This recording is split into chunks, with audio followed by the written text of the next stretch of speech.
talking to our very special guest about investing in international funds, how to do it, what role do mutual funds play in it, and how can it perhaps enhance an individual's mutual fund portfolio. So to chat about all this and more, let me invite on board Mr.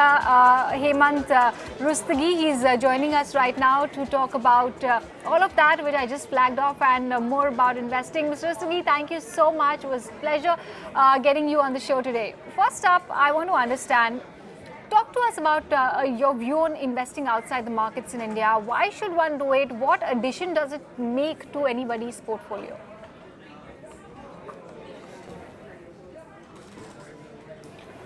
Well, when we talk about investing, especially any kind of investor, the level of diversification in the portfolio plays a very key role in the kind of investment success you'll achieve over a period of time. So when we talk about diversification, usually what investors do is they invest across different asset classes. For example, the money is invested in equity, long-term money goes into equity, then there is debt, and there's also gold in the portfolio. Now, when we talk about international investing, I think that adds a totally new, different dimension to the, diversification level in the portfolio. See, typically what happens when we talk about the global market, even though we consider the entire world to be one market, but I think there are a number of ways where we can say that the international markets are still uncorrelated with each other. Now, for example, when you invest in international markets, you get to invest in an economy which may have a very low fiscal deficit, or the current account will be surplus, which may not be the case in our domestic economy. So clearly, if you want to achieve the right level of diversification, or the diversification in the true sense, I think international investing plays a key role there.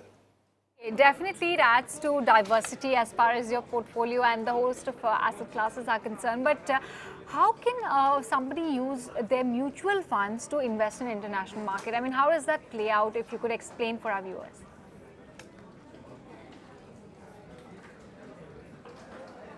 Well, while we just discussed about how important it is for any investor to invest in international markets, it can be quite tricky for someone who is not aware of how to invest in international markets. So clearly, I think mutual funds play a very key role there. There are three different ways through which one can invest in international market using mutual funds. One, there are fund of funds.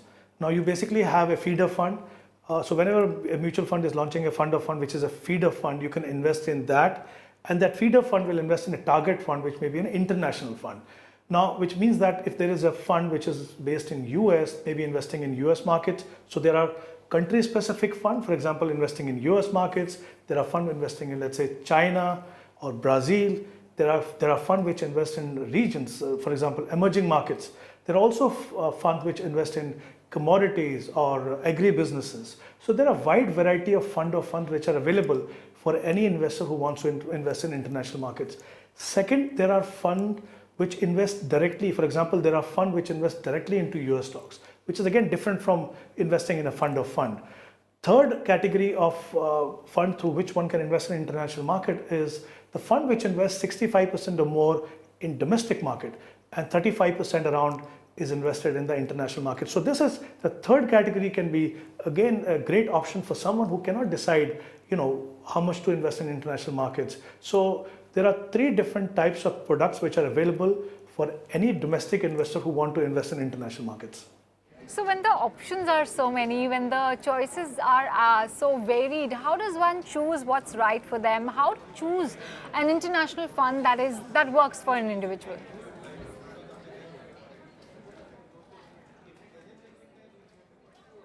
Well, I think once one realizes the importance of adding international funds to the portfolio, especially from the diversification point of view, then the next question is, how much should be invested in international markets? So as a rule of thumb, I would say maybe 10 to 15% can be invested, but I would certainly like to add here that if you're a new investor, if you're a small investor in the process of building your portfolio, maybe international funds are not for you, because there are many options available to you to diversify the portfolio within the domestic market. But if you're an experienced investor, you have built a decent size of portfolio, I think you can start looking at investing in international markets. So like I said, a rule of thumb, 10 to 15% can go. So once you decide how much allocation, then the key decision that has to be taken is what kind of markets, what kind of fund you should be investing in. Like I said, there are funds which are investing in US markets, China market, or Brazil, or regions, or commodities. again, it depends on what is your understanding or what is your expectation from that region or a type of company that this fund is investing in. For example, if you look at US markets, the US markets have been doing very well over the last few years, but I think there is still a case for investing some money in US markets. So these are few factors that one has to look at before deciding where the money should go.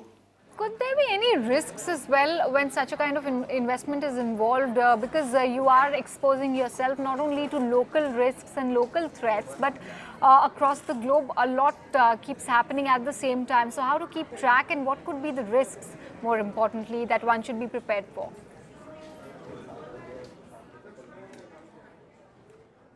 Well, like with any investment, obviously there are risks. Even though we talked about achieving higher level of diversification, there are certainly risks when you invest in the global markets. For example, there are geopolitical issues. There are big geopolitical issues involving different countries, different regions, clearly, and they are widely discussed, debated, publicized. So they can have impact on the performance of the global funds. So clearly, even if you are going in the economies which are uncorrelated with yours, still the risk which are associated with that particular economy, you still have to kind of face them. So clearly there can be risk in terms of, like I said, geopolitical issues or other risks which are there.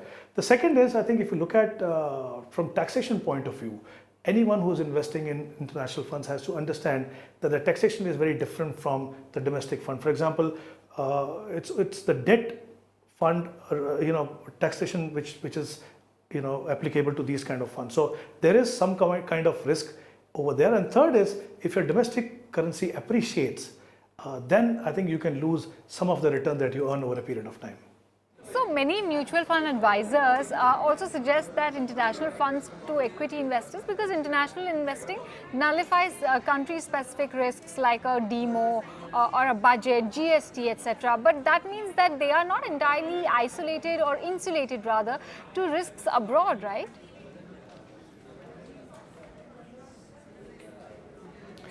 No, of course the risks are there. See, the point is there are certain risks which happen in the domestic economy, as you mentioned about some of them. Now that may not be the issue in those economies. Like I mentioned right at the beginning, you may be investing, for example, at times in our economy, the fiscal deficit can be an issue.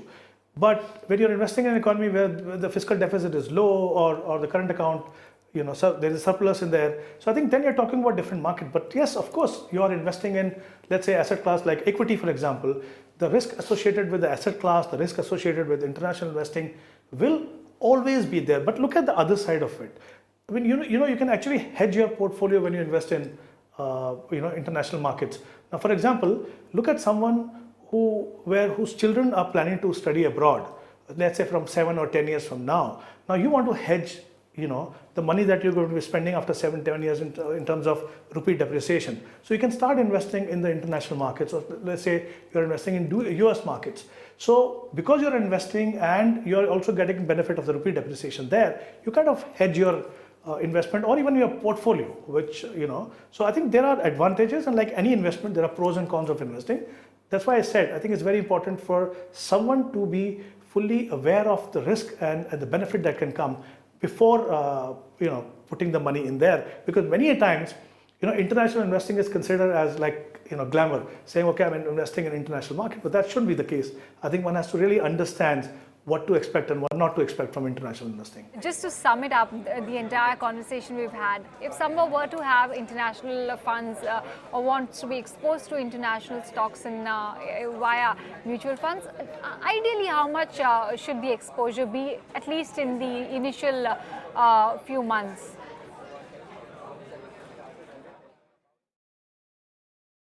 Well, like I said, the rule of thumb says it should be around 10 to 15%, but obviously it depends on the kind of investor you are, what is your time horizon, what is your goal. Like I mentioned about someone who wants to build a corpus for child education abroad, that can vary depending on how much money he wants to accumulate. So clearly it will depend on one's personal situation, but like I said, broadly, 10 to 15% get invested, but invested over a period of time. It can't be done straight away, because any investment that you make in equity market, wherever, it has to be done in a phased manner, should not be invested in one go. Okay, Mr. Rustagi, I think it's time now to get in some viewer queries as well. We have an email from Kevin Disa. He's 45 years old and he would like to invest in few mutual funds. His aim is to garner 10 crore rupees of corpus over the next 15 years. So he wants you to suggest his name. He hasn't given out clearly his budget, but his target is very clear, 10 crores for 15 years.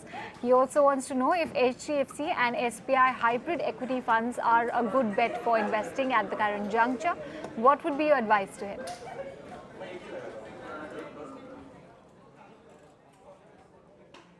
Well, it always helps when you have a target in mind and a time horizon, clear time horizon in mind. In this case, he's looking to build a corpus of around 10 crore over a 15-year period. So clearly, when you're investing for such a long period, you have to invest in an asset class that has the potential to provide real rate of return to you, positive real rate of return, which is what equity can do. So my recommendation would be to look at investing in equity funds through SIP. If I assume annualized return of 12%, to achieve his target of 10 crore over the next 15 years, he has to invest 2 lakh rupees per month. It's always very important to, one, invest in the right asset class and also create the right balance between risk and reward within that asset class. So my recommendation would be that he should be looking at building a portfolio which provides the right balance in terms of exposure to large cap, mid cap and small cap. So I'm recommending 5 funds where he can invest 40,000 each. So I'll begin with Kotak Standard Multi-Cap, which is a multi-cap fund you can look at. SBI Focus, again, a multi-cap slightly having bias towards the large cap right now. Then Mirai Asset Emerging Blue Chip Fund, which invests 50% each in large and mid. So these are few funds that he can invest and build his corpus over a period of time. It's very important for him to continue investing irrespective of what happens in the market, because there will be times which will be very challenging, but he has to continue. And a couple of funds I would like to add here, like Axis 25 Focus Fund, which is again a quality fund, and Motilal 30. So that's a mid cap fund. So these 5 funds, 40,000 each, he can invest and build his corpus of 10 crore. And he also mentioned about 2 hybrid funds. Well, if I have to choose one out of 2 hybrid funds that he mentioned, I would prefer SBI Equity Hybrid Fund. But my advice is that because your time horizon is 15 years, the hybrid fund, because it invests around 30-35% in debt, may not be the great idea to invest over a period of 15 years. Okay. All right, next email then. Gaurav Malhotra writes to us and he wants his portfolio to be reviewed. He is investing right now. He's listed out a few funds actually: SBI Hybrid Equity Fund, HDFC Small Cap Fund, SBI Blue Chip Fund, Mirai India Asset Equity Fund, Mirai India Emerging Blue Chip Fund, and also IDFC Multi Cap Fund. Out of these names, IDFC Multi Cap Fund is yielding low returns for the last 5 years, he says. He also says there's a one-time investment made in HDFC Small Cap Fund a year ago, which is also right now incurring losses. Wants to ask if he should rejig his investments. He wants to retire in the next 15 years with a corpus of 5 crore rupees. Given that 2 of his funds are not doing well right now, what would be your advice? Should he take a relook and perhaps try to shift his money elsewhere?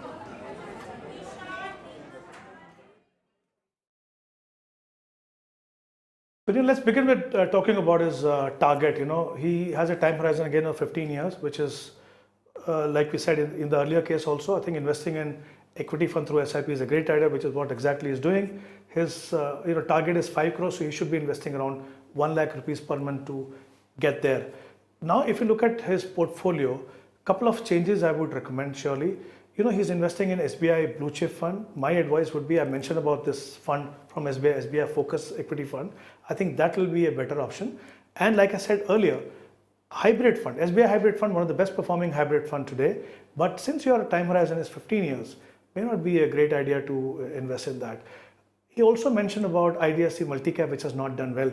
It is true that this fund has not done so well, but we need to understand, analyze the reason why this fund has not done well. It's a quality fund, by the way. What has happened is this fund has remained true to label. For example, multi-cap fund should have decent size of exposure to all 3 segments. Now, what has happened is many multi-cap funds in the last couple of years have actually increased their exposure to large cap to the extent of 80-90%, and even so because the large caps in a very focused manner were doing well in the last 2 years, all those funds have performed much better than IDFC. But the fact is that when the situation turned around, when the market become more broad-based, the broad-based portfolio should do well. So, my advice would be that having gone through this period of, I would say lower performance as compared to the peer group over the last 2 years, I think he should continue investing in that. I'm sure as the market becomes more broad-based, this fund will start performing well. And as I mentioned earlier, the portfolio is a good quality portfolio. Okay, all right then. Next and final query for the day. This is also an email. Jitesh Nayak writes to us. He says he has SIPs in the following funds since Feb 2018. So it's been 2 years since he invested 6,000 rupees in Kotak Select Focus, 6,000 rupees in Mirae Asset India Opportunities Large Cap Fund. Motilal Oswal Most Focus 35 is also on the list. AB Sun Life Advantage Multi Cap Fund.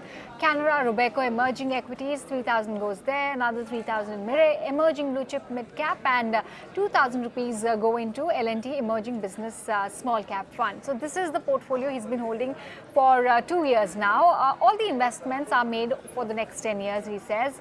His purpose is his daughter's education, marriage, and his own retirement.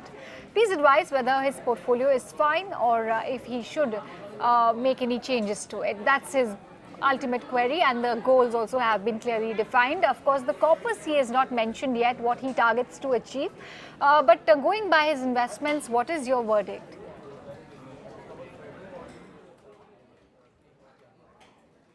Well, broadly, I would say the portfolio is good. But I think there's certainly a case for reducing the number of funds, looking at the overall investment amount that he is investing per month. So a couple of funds I would recommend that he should exit. ABSL Advantage Fund is one fund I believe that he should exit from there, and second is L&T Emerging Fund. And I believe that the amount which is being invested in these two should be added to the remaining funds in the portfolio. I think it's important to have a portfolio which is not overly diversified. So I think because that when you have an over diversified portfolio, that actually creates problem in terms of monitoring, and then it doesn't benefit in any way. So I think exit from these two funds, reallocate this amount to existing fund, and I think he should be fine. There you have it. That's the verdict coming in from Mr. Rustagi on your portfolio. Hope Mr. Nayak is taking note, and so are the other viewers who have similar goals and who want to attain a certain corpus or have already invested in some of these funds listed out by some of our viewer queries, as well as the ones mentioned by our expert. Mr. Rustagi, it was great chatting with you today. Thank you so much for taking time out, for talking to us about investing in international markets via mutual funds, and for helping our viewers out as well. Thank you. All right, with that, we're going to slip into a short break here. Plenty lined up when we come back. Stay tuned.